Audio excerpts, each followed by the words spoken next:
कुछ कुछ दिन बाकी है। चंद्रकांता, चपला और चंपा बाग में टहल रही हैं। फूलों की भीनी भीनी महक धीमी हवा के साथ मिलकर तबीयत को खुश कर रही है। तरह तरह के फूल खिले हुए हैं। बाग के पश्चिम की तरफ वाले आम के घने पेड़ों की बहार और उसमें से अस्त होते हुए सूरज की किरणों की चमक एक अजीब ही मज़ा दे रही है।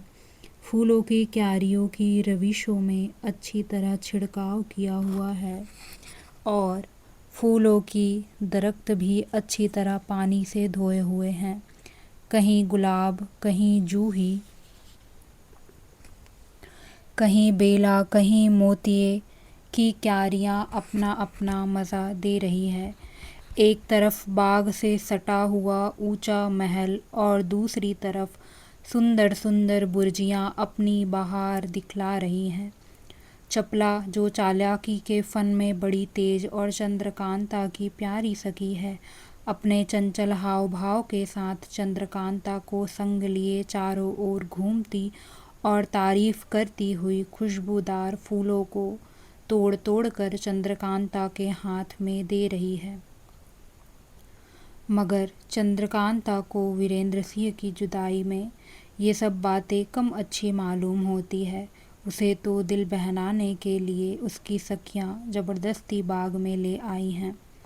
चंद्रकांता की सखी चंपा तो गुच्छा बनाने के लिए फूलों को तोड़ती हुई मालती लता के कुंज की तरफ चली गई, लेकिन चंद्रकांता और चपला धीरे धीरे टहलती हुई बीच के फवारे के पास जा निकली और उसकी चक्करदार टूटियों से निकलते हुए जल का तमाशा देखने लगी। चपला ने कहा, ना मालूम चंपा किधर चली गई।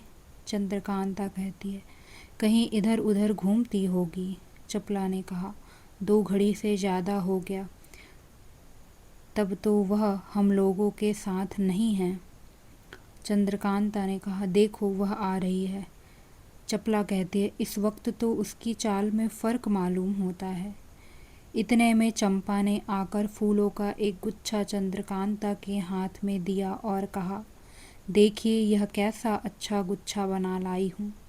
अगर इस वक्त कुंवर वीरेंद्र सिंह होते तो इसको देख मेरी कारीगरी की तारीफ करते और मुझको कुछ इनाम भी देते। वीरेंद्र सिंह का नाम सुनते ही एकाएक चंद्रकांता को अजब हाल मालूम हुआ। भूली हुई बात फिर याद आ गई। कमल मुख मुरझा गया, ऊंची ऊंची सांसें लेने लगी, आँखों से आंसू टपकने लगे। धीरे धीरे कहने लगी, ना मालूम विधाता ने मेरे भाग्य में क्या लिखा है। ना मालूम मैंने उस जन्म में कौन से ऐसे पाप किए हैं जिनके बदले यह दुख भोगना पड़ रहा है। देखो पिता को क्या धुन समाई है। कहते हैं कि चंद्रकांता को कुंवारी ही रखूँगा।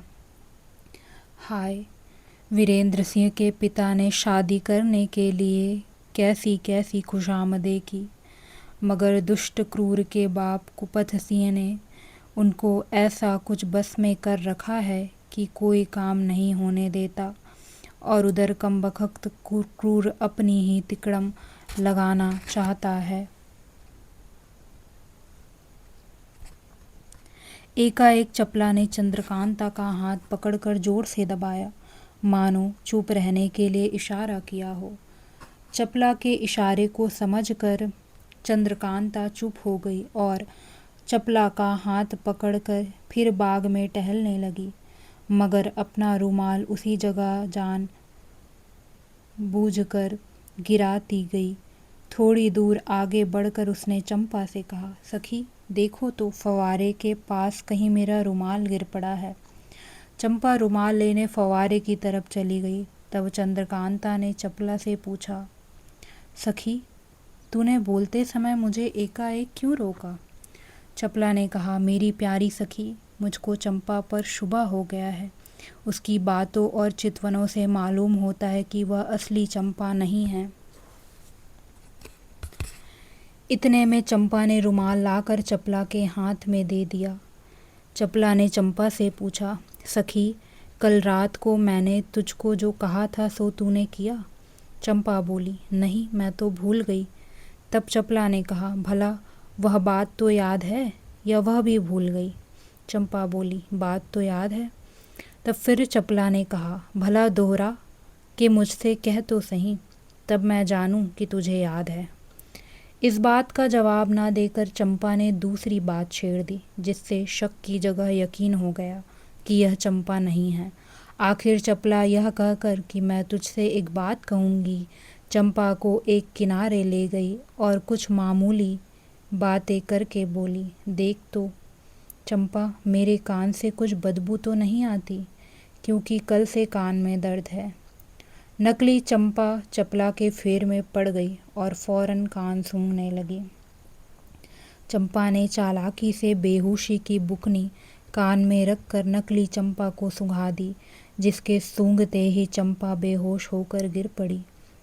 चपला ने चंद्रकांता को पुकार कर कहा, आओ सखी, अपनी चंपा का हाल देखो। चंद्रकांता ने पास आकर चंपा को बेहोश पड़ी हुई देख चपला से कहा, सखी, कहीं ऐसा ना हो कि तुम्हारा ख्याल धोखा ही निकले और पीछे चंपा से शर्मा ना पड़े।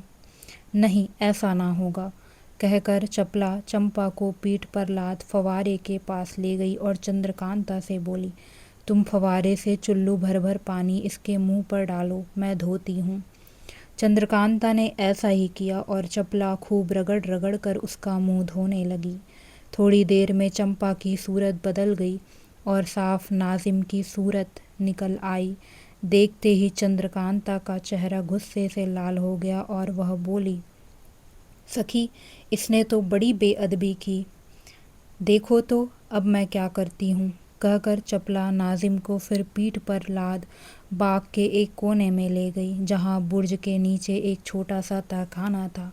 उसके अंदर बेहोश नाजिम को ले जाकर लिटा दिया और अपने अयारी के बटुए में से मोमबत्ती निकाल कर जलाई। एक रस्सी से नाजिम के पैर और दोनों हाथ पीठ की तरफ खूब कसकर बांधे और डुबिया से लखलखा निकाल कर उसको सूंघाया, जिससे नाजिम ने एक छींक मारी और होश में आकर अपने को कैद और बेबस देखा। चपला कोड़ा लेकर खड़ी हो गई और मारना शुरू किया।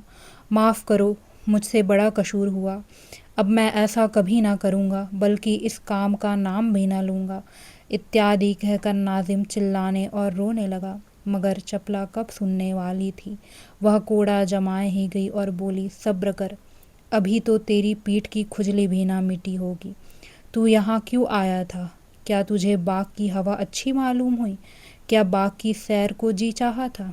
क्या तू नहीं जानता था कि चपला भी यहाँ होगी? हरामजादे के बच्चे, बेईमान, अपने बाप के कहने से तूने यह काम किया। देख, मैं उसकी भी तबीयत खुश कर देती हूँ। यह कहकर फिर मारना शुरू किया और पूछा, सच बता, तू कैसे यहाँ आया और चंपा कहाँ गई? मार के खौफ से नाजिम को असल हाल कहना ही पड़ा। वह बोला, चंपा को मैंने ही बेहोश किया था। बेहोशी की दवा छिड़क कर फूलों का गुच्छा उसके रास्ते में रख दिया, जिसको सूंघ कर वह बेहोश हो गई। तब मैंने उसे मालती लता के कुंज में डाल दिया और उसकी सूरत बना उसके कपड़े पहन तुम्हारी तरफ चला आया। लो, मैंने सब हाल कह दिया, अब तो छोड़ दो। चपला ने कहा, ठहर, छोड़ती हूँ, मगर फिर भी 10-5 कोड़े और जमा दिए, यहाँ तक कि नाजिम बिलबिला उठा।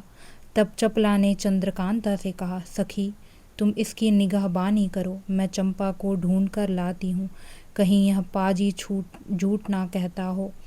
चंपा को खोजती हुई चपला मालती लता के पास पहुंची और बत्ती जलाकर ढूंढने लगी। देखा कि सचमुच चंपा एक झाड़ी में बेहोश पड़ी है और बदन पर उसके एक लत्ता भी नहीं।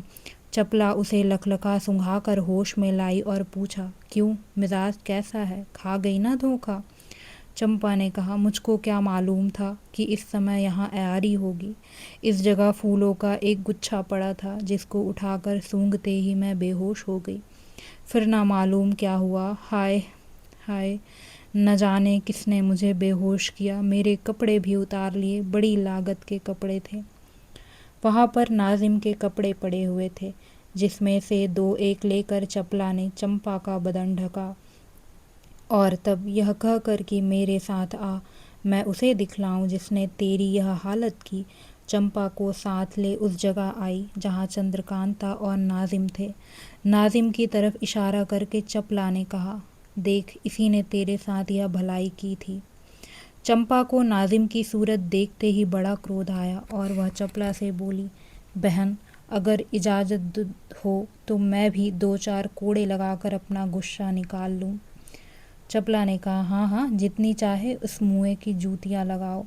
बस फिर क्या था, चंपा ने मनमाने कोड़े नाजिम को लगाए, यहाँ तक कि नाजिम घबरा उठा और जी में कहने लगा, खुदा क्रूर सी को गारत करे जिसकी बदौलत मेरी यह हालत हुई है। आखिरकार नाजिम को उस कैद खाने में कैद कर तीनों महल की तरफ रवाना हुई। यह छोटा सा बाग जिसमें ऊपर लिखी बातें हुई महल के संग सटा हुआ उसके पिछवाड़े की तरफ पड़ता था और खासकर चंद्रकांता के टहलने और हवा खाने के लिए ही बनवाया गया था। इसके चारों तरफ मुसलमानों का पहरा होने के सबब से ही अहमद और नाजिम को अपना काम करने का मौका मिल गया था।